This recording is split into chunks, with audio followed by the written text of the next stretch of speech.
Today I want to share with you my top 5 recommendations for places to find real estate deals for accredited investors.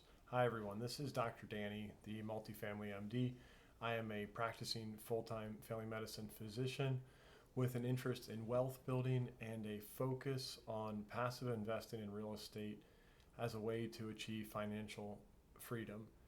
And today I wanted to just go through my top 5 places to go if you are just getting started in passive investing.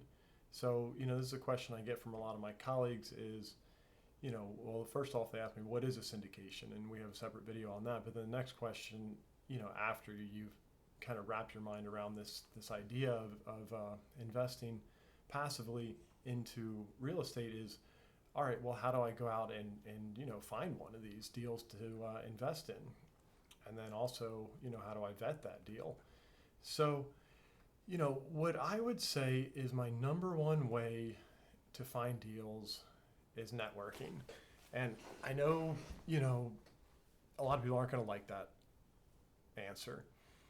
But it's the truth. I think the best way to find really good deals from trusted sponsors is through networking. And there's a lot of ways you can do that now. So you can network online, and that works great. And that's actually how I found a couple of the deals that I'm in currently now. There's one that's in North Carolina that I just put a pretty good amount into. And that was actually from reading someone's book, reaching out to him. And, he introduced me to a group that he was working with. And I talked to him and, read through their offer memorandum. And it looked like a good deal. And so the benefits of networking is that, the person is already a little bit trusted and a little bit vetted. That doesn't mean you can just blindly trust them. You still need to, do your own due diligence or, have someone in your network who can look through the deal and just make sure that the numbers add up. But it does make it a little bit easier. So, you can network online. You can go to Facebook groups. I'm in one called Physician Side Gigs where people talk about this kind of stuff a lot. But there's groups on Reddit. There's Bigger Pockets. There's Facebook groups all over the place. And then if you're into, actually going out and meeting people, which I would suggest as well, there are plenty of meetups. You can go on meetup.com and you can find meetups about any topic you want. Real estate, there's, in the Tampa Bay area where I am, there is tons of them. So you can go meet real people. Another one is real estate conferences. And, one that I actually just learned about more recently and really it just makes a lot of sense is talking to real estate brokers, because brokers know, who's actually doing these deals and who is, who's closing them. And so brokers are also a really good way. But at the end of the day, if you find somebody that you know and trust, then I think that's a win. What I would say is if you found a deal, you're not quite sure about it, and you want to have someone go over it, feel free to reach out to me. That's what this whole community is about. You can go on my Calendly page, calendly.com/themultifamilymd. And we can talk about it. So that is really my number one way. So the other 4 are good, but I think not quite as good, because what they all do is they all introduce a middleman. And so whenever you introduce a middleman, they're going to take a cut, right? That's the whole nature of a middleman. So with that in mind, I'm just going to go through these, really in order of ones that I would recommend, and I'll tell you as I go through them which ones that I've actually used myself.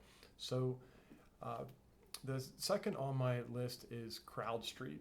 So I'm sure if you've looked around online at all, you have found CrowdStreet out there. They advertise pretty heavily.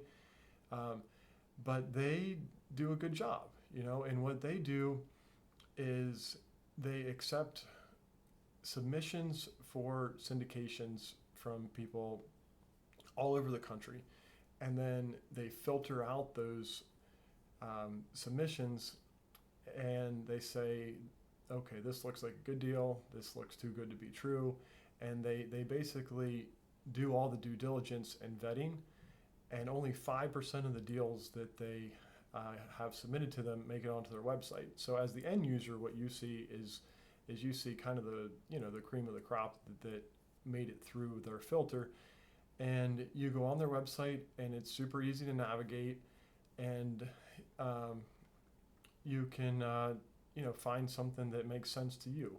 So whether you want to do apartment buildings or commercial real estate, industrial, or even recently I saw they had some medical office buildings that they were syndicating. So it's a great option. They've been around for a while. Their historical internal rate of return since they started was just over 18%, which is pretty good. But like I said, the main downside is that there are fees associated with a site like this, and that ultimately reduces your returns a little bit. So number 3 on my list is Yieldstreet. So Yieldstreet is another large broker. So they are very similar to CrowdStreet, but they offer a wider variety of investments, and they also have a lower minimum investment. So you can invest in all of the asset classes that I mentioned above. So that would be, residential, commercial, industrial, medical, office buildings.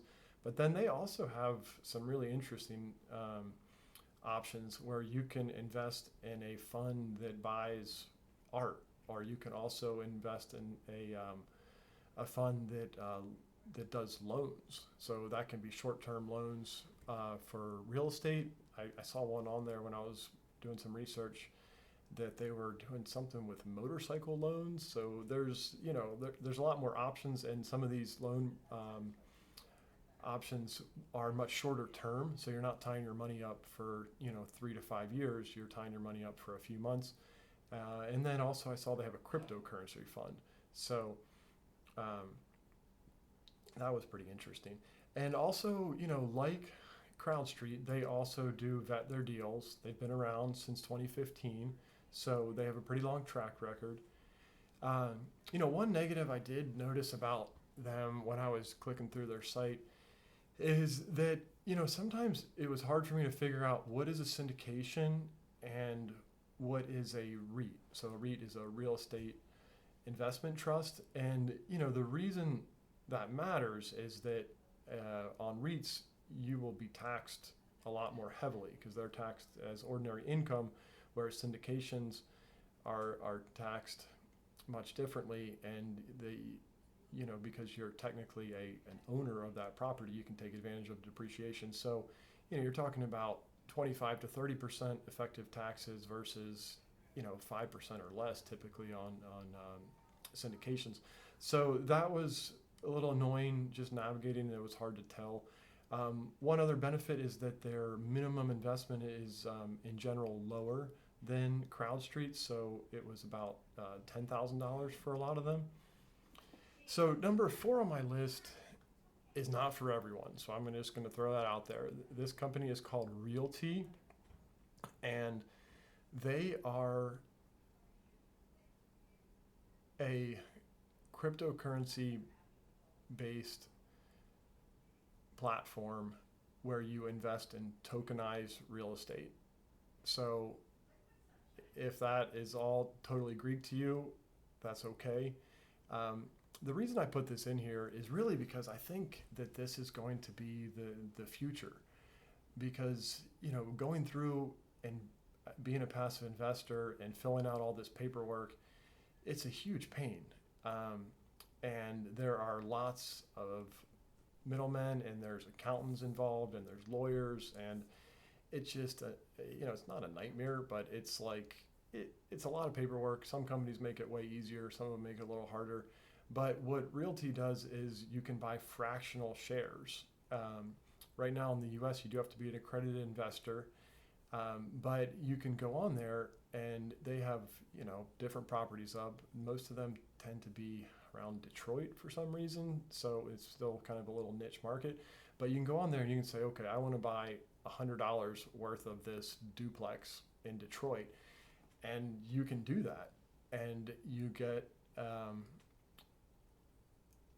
basically a tokenized version of shares. And so you own a piece of that, and you can log in and you can see, every month what your distribution is, and you can withdraw that from your crypto wallet. So, like I said, if you are not in the crypto world and you have no interest, I would not mess around with this. I have personally invested a small amount. I invested $500 just to kind of test the waters. But I really think this is going to blow up. But real estate is slow, kind of like how medicine is slow. I think this is going to take, maybe 5 years, more likely 10 years before this is a mainstream thing. And then my last one on my list, I almost didn't include this because it's technically not just for accredited investors like the first four, but I wanted to go ahead and put it on here mainly because this was the first real estate fund that I invested in. And it's called Fundrise, and they've also been around for a while, like CrowdStreet and Yieldstreet. Fundrise has been around for a while, and the reason I put it on here is because they allow you to invest small amounts. And so, when I was first kind of dabbling in this space, I was like, do I really want to invest in real estate? Like, how does this work? And so what I did is I put $1,000 into one of their funds just to kind of try it out. And then it sat there for 2 months and I didn't really think about it. And then I noticed when I was looking through my bank statements that I got, an ACH transfer for I don't know what it was, like $12 or something. It was, it was a small amount. It might have even been less than that. But the point was, they were paying out every month. And I was like, wow, that's pretty cool. This is, what this game is all about. It's you give somebody some money and they give you a distribution every month. And so that's really got me started down this road, and how I went from investing $1,000 to investing $100,000 was just starting small, getting comfortable with it, and then just going down the learning curve. So the downside of this is that it is a private REIT. So like I mentioned above, it's taxed like a REIT. And so that's not good. You don't want to pay 25-30% ordinary income taxes on your gains, especially if you're an accredited investor and you have the option to invest in syndications. It's just not smart. But the main benefit, like I mentioned, was just it's really simple. You can diversify across a bunch of properties. They have a few different funds you can invest in. So yeah, if you're on the fence, is this right for me? Set up an account. You can literally invest for $10. I mean, you can't get any lower than that. So you can invest for $10, and you'll probably get a distribution of I don't know, like a dime or something your first month. But at least you'll get a distribution. You'll kind of see how the process works. So so that's my 2 cents about Fundrise, and those are my top 5 ideas for investing in syndications as a accredited investor. So I hope that you have found this information valuable. If you have, give this video a thumbs up. Also, feel free to like and share the video. For more information about wealth building and passive investing, visit my website, themultifamilymd.com, via the link in the show notes below. Also, the links to all of the websites that I mentioned will be in the show notes below. And thank you for your time. Have a great rest of your day.